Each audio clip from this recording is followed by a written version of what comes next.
Silence in court. Act 1, Scene 10, Take 37. The Centre Court of the Old Bailey.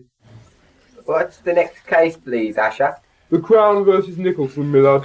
Oh, very well then, but make it quick. I don't want to miss Crossroads this evening. Denny's just got the job as the new part-time brain surgeon at the motel, you know. Ready, my lad. Call Brian James Nicholson. Brian James Nicholson. You are Brian James Nicholson of 25, The Cuttings, Eastbourne, Newtown, Cumbria. Oh, is that who I am then? Yes, you are. Brian James Nicholson, you are charged that on the 21st inst last, you did commit the most grievous crime of falling desperately and passionately in love with one Betty Burke of Burnley. How do you plead? Guilty, but insane. How do you mean, insane, young man? Well, my love, I even tried suicide. I was so cut up about it. And suicide is only introverted murder, isn't it?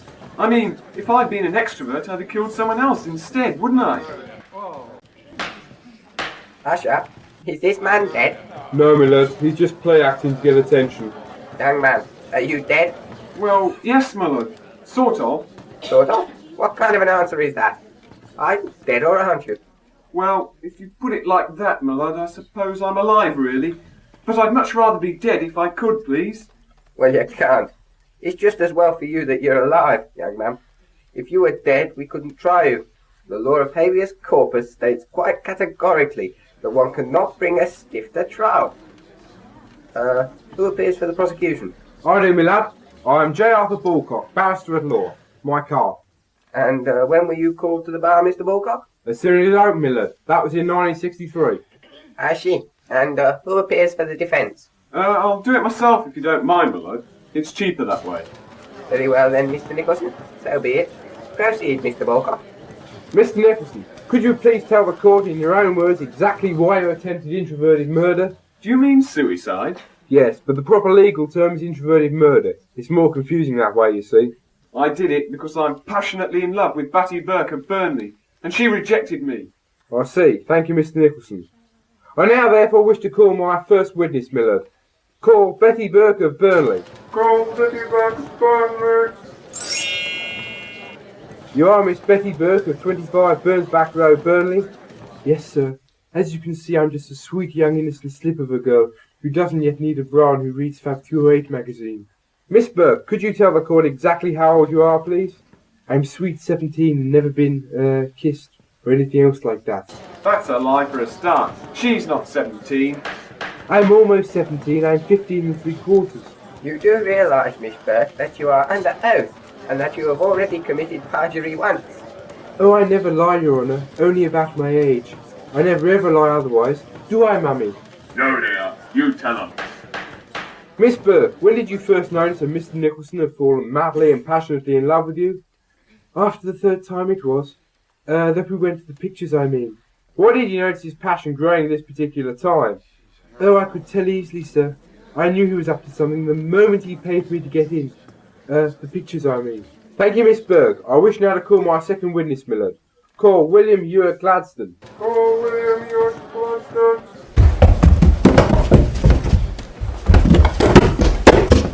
Mr. Gladstone, could you tell the court, please, exactly what happened in Stratford Picture House on the night of the 10th of August, 1976? Yeah, well, there was me and my bird Doreen and Brian and Betty there, and we was all sitting on the back row, like.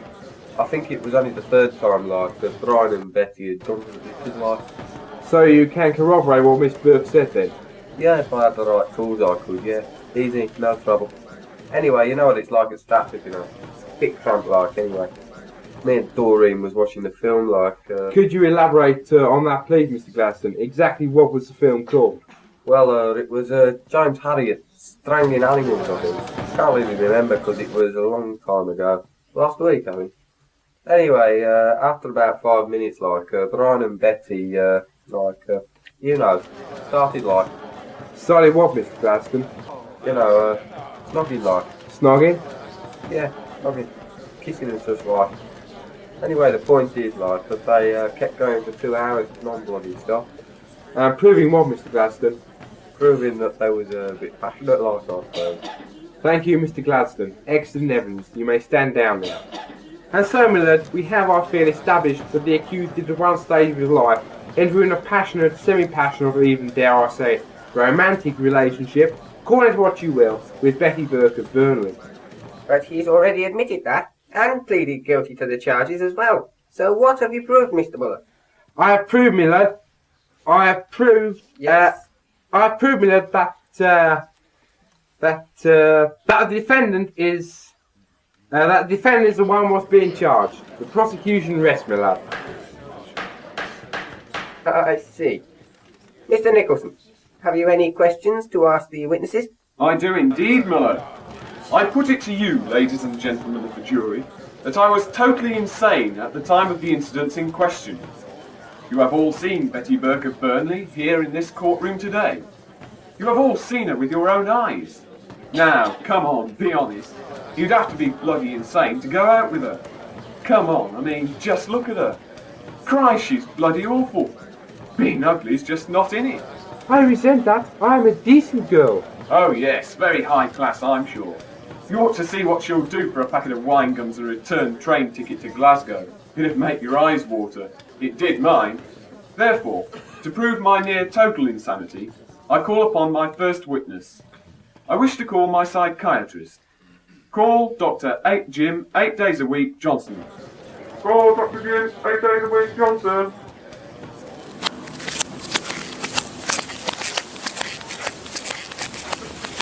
Dr. Johnson, are you or are you not my psychiatrist? Yes, I am your national health issue trick cyclist.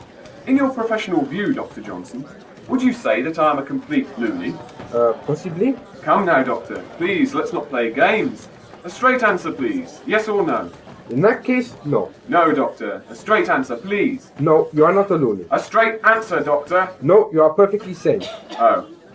In that case, my lad, the defence rests. I'm knackered. I see. Well, in that case, it only remains for me to pass sentence upon you.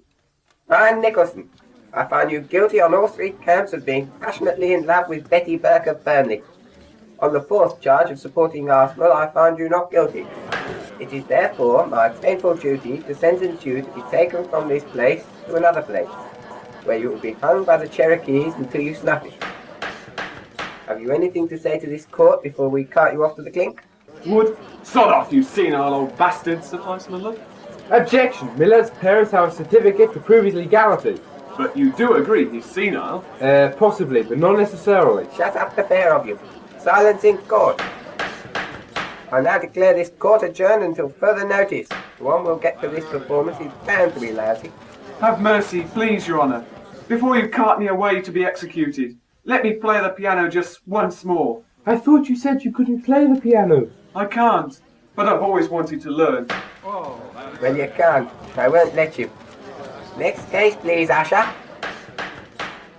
The next case, my lord, is Marks versus Spencer. I hope you've got the briefs for the case then. Ah! I'm sorry, my lord, I don't follow. Marks and Spencers. Briefs. Get it? Oh, I see, my lord. Yes, very witty. I suppose we'll have the lemonade legal aid joke next, closely followed by the how do you plead very badly these immutable pleader lines. May I respectfully mind, Your Honour, this is a Crown Court and not Butlins holiday camp, with or without the K.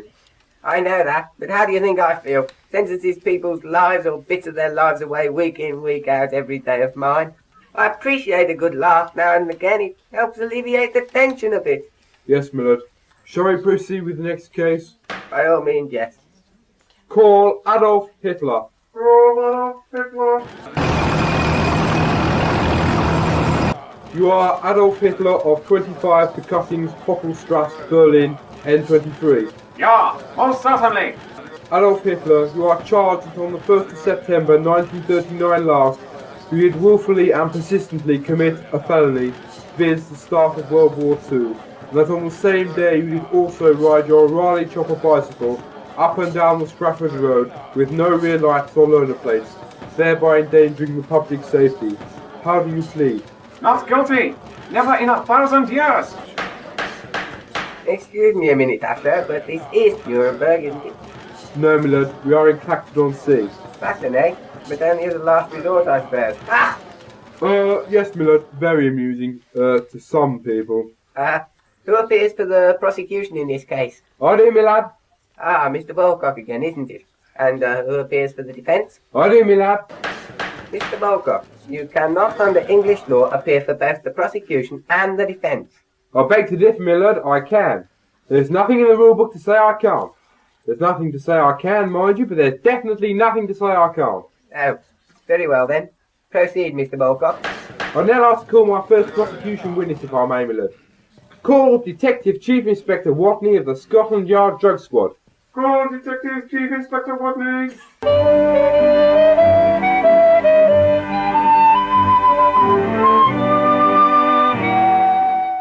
You are Detective Chief Inspector Watney of the Scotland Yard Drug Squad? Yes, that is correct. Right on, Matt. Chief Inspector, could you tell the court, please, exactly what happened on the morning of the 1st of September 1939? Well, sir, I was only a nipper at the time, but I distinctly remember my mum telling me that the defendant, Herr Hitler, that the defendant's tanks, dive bombers and things, had just launched World War II by attacking Poland. I see. Chief Inspector, could you tell us exactly what happened when you arrested the defendant? Yes, sir. As I was about to put the cuffs on him, he suddenly shouted out, "You'll never take me alive, copper!" After which he started to run away. So I shot him. In the back? No, sir, there was no lady passenger in the car at the time of the arrest. Thank you, Chief Inspector. You may stand down. I now wish to call my next witness, my lad. Call Mr. A.J.P. Taylor. Call Mr. A.J.P. Taylor.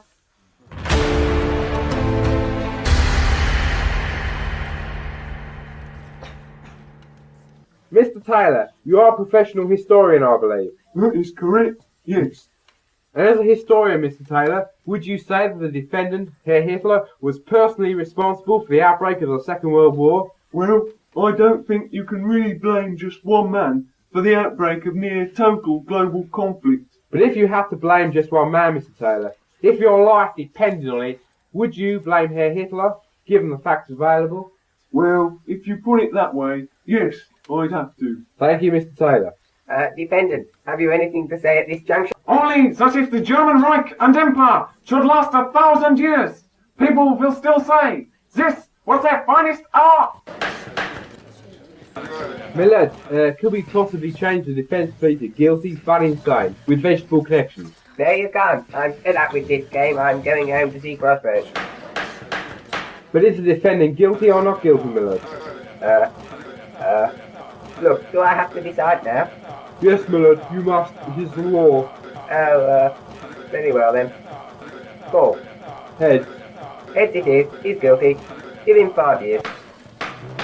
Yes, my lad. Adolf Hitler, this court hereby sentences you to 5 years imprisonment for your many grievous crimes against humanity and the Irish. Take him away, officer. You're a fool! The Bolshevik menace is only miles away! Can't you see that? Do please be quiet, Mr. Hitler, you'll wake the neighbours. I hereby declare this court closed. Clear the courtroom, please, Mr. Habsburg. Right, last one out gets 6 months inside. Well then, so much for justice.